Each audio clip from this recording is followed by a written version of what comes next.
আসসালামু আলাইকুম দর্শক, এখানে আমি 1 কেজি গরুর গোশ নিয়েছি। এখানে নিয়েছি 150 গ্রাম চুই ঝাল, এরকম কেটে কেটে নিয়েছি। দেখেন এরকম সাইজ, আপনি ইচ্ছা করলে এর চেয়ে একটু ছোটও করে দিতে পারেন অথবা এরকম সাইজও রাখতে পারেন। এই 1 কেজি গোশের সাথে আমি 150 গ্রাম চুই ঝাল দিয়েছি। আমি বেশ মোটা সাইজের চুই ঝাল দিয়েছি।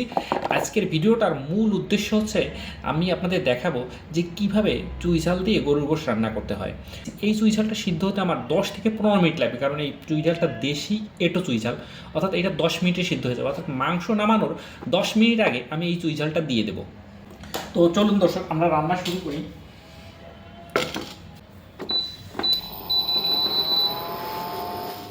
প্রথমে আমরা দিয়ে দিচ্ছি 100 গ্রামের মতো সরিষার তেল। 1 কেজি মাংস রান্না করতে 100 গ্রাম তেলই সাফিসিয়েন্ট, এটা হচ্ছে স্ট্যান্ডার্ড।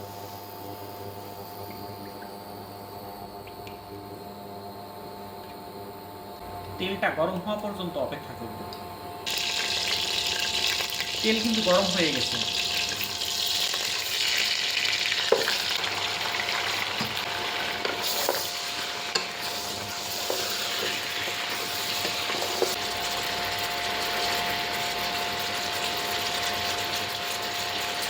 এটা হচ্ছে আমাদের খাড়া মশলা।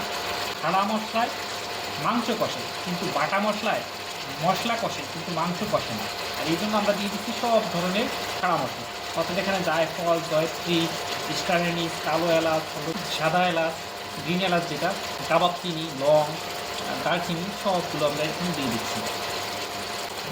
10টা শুকনো মরিচ, আমি এখানে ঝাল একটু বেশি দেবো, এই কারণে আমি শুকনো মরিচ 10টা দিচ্ছি। আপনার ইচ্ছা করলে কম বা বেশি দিতে পারেন। এই খাড়া মশলা দিয়ে আমি প্রায় 10 মিনিট কষিয়ে নেব।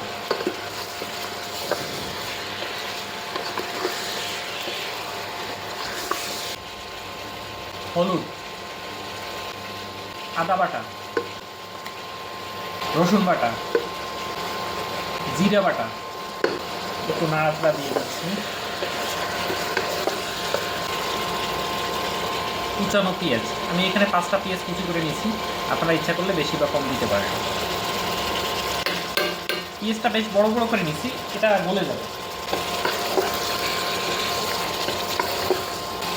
শুকনো মরিচ বাটা, এখানে প্রায় 10টা শুকনো মরিচ বাটা আছে, আর আমি 10টা শুকনো মরিচ দিয়েছি।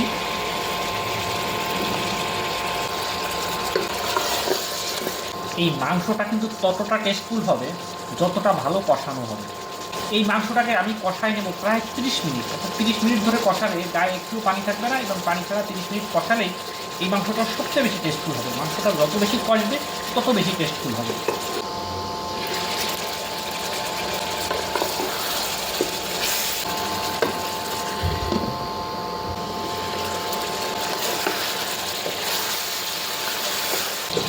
দর্শক, এই গরুর গোশটা একটু ঝাল ঝাল না হলে আমার কাছে একটু ভালো লাগে না, তাই আমি প্রচুর পরিমাণে ঝাল দিই।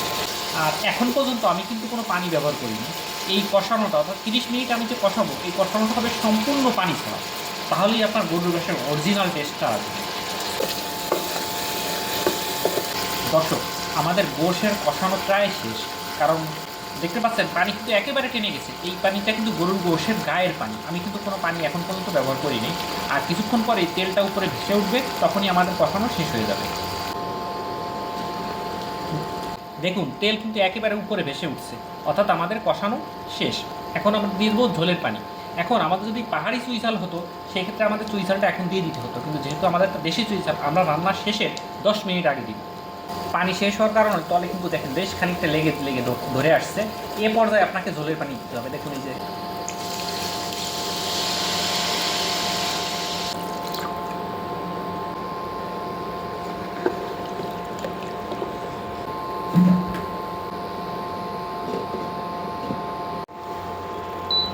মাংসটা সিদ্ধ হতে আমাদের প্রায় 30 থেকে 50 মিনিট সময় লাগবে। দর্শক, আমাদের আর মাত্র 10 মিনিট জ্বালালে রান্না হয়ে যাবে। এই 10 মিনিট আগে আমরা এখন কিন্তু আমাদের চুই ঝালগুলো দিয়ে দেবো।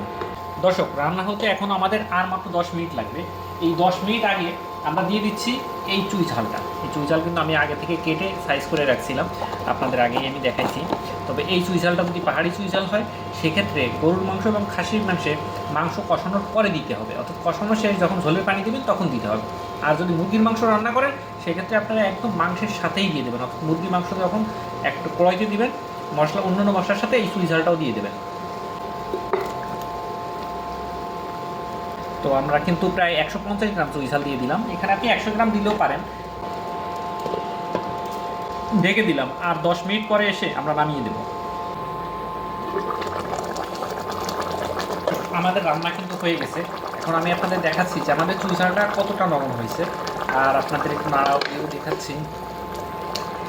আমরা এরকম ঝোল রাখবো, আর দেখেন যে আমাদের চুই ঝালটা কতটা নরম হয়েছে।